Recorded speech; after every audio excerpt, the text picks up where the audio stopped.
লন্ডনে তারেক রহমান এবং ডক্টর ইউনূসের মধ্যে একক বৈঠক অনুষ্ঠিত হয়েছে। তারেক রহমান লন্ডনে ডক্টর ইউনূস যে হোটেলে ছিলেন সেই হোটেলে এভাবেই তিনি আসেন। এ সময় বিএনপির নেতাকর্মীরা হোটেলের বাইরে ব্যাপক জনসমাগম করে। যারা ভিডিওটি দেখছেন তারা দেখুন যে কিভাবে তারেক রহমান আসলেন এবং এই হোটেলে গেলেন।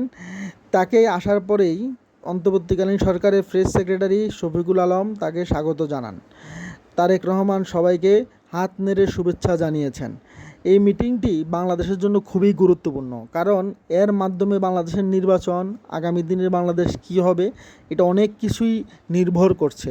সংস্কারের কতটুক করা হবে এবং কতটুক একদম না করলেই নয়, এইসব বিষয়গুলো এই মিটিংয়ের মধ্যে উঠে আসবে। তারা বিশ্বাস করেন বাংলাদেশের আগামী দিনের পথ চলায় তারেক রহমান একক নেতৃত্বে যেভাবে বাংলাদেশকে চালাবেন, এর অনেকটা ধারণাও মিটিংয়ের থেকে পাওয়া যেতে পারে। ডক্টর ইউনূসের সাথে এই মিটিং আগামী দিনের বাংলাদেশের বিনির্মাণে বড় ভূমিকা রাখবে বলে মনে করেন রাজনৈতিক বিশ্লেষকরা। তারা মনে করেন ডক্টর ইউনূস আগামী দিনের বাংলাদেশের সংস্কার কাঠামোগুলো তারেক রহমানের সাথে আলোচনা করবেন। সেক্ষেত্রে এই মিটিংটি একটি গুরুত্বপূর্ণ মাইল ফলক হয়ে থাকবে বাংলাদেশের জন্য।